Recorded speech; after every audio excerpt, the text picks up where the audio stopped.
గంజాయి తోటపై మెరుపు దాడి. 82 మొక్కలు స్వాధీనం. సంగారెడ్డి జిల్లా ఝరాసంగం మండలంలోని సిద్ధాపూర్ గ్రామ శివారులో జొన్న పంటలో అక్రమంగా సాగు చేస్తున్న గంజాయి తోటపై జహీరాబాద్ ఎక్సైజ్ పోలీసులు మెరుపు దాడి చేశారు. జహీరాబాద్ ఎక్సైజ్ సిఐ శ్రీనివాస్ రెడ్డి కథనం ప్రకారం సిద్ధాపూర్ గ్రామంలో ఓ రైతు జొన్న పంటలో అంతర పంటగా గంజాయి సాగు చేస్తున్న విషయం తెలుసుకుని దాడి చేసి 8,20,000 రూపాయలు విలువగల 82 గంజాయి మొక్కలను స్వాధీనం చేసుకున్నారు.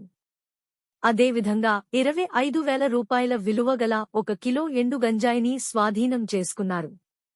గంజాయి సాగు చేస్తున్న వ్యక్తులను అదుపులోకి తీసుకున్నారు. దాడిలో ఎక్సైజ్ ఎస్ఐలు రమేష్, మురళి, సిబ్బంది పాల్గొన్నారు.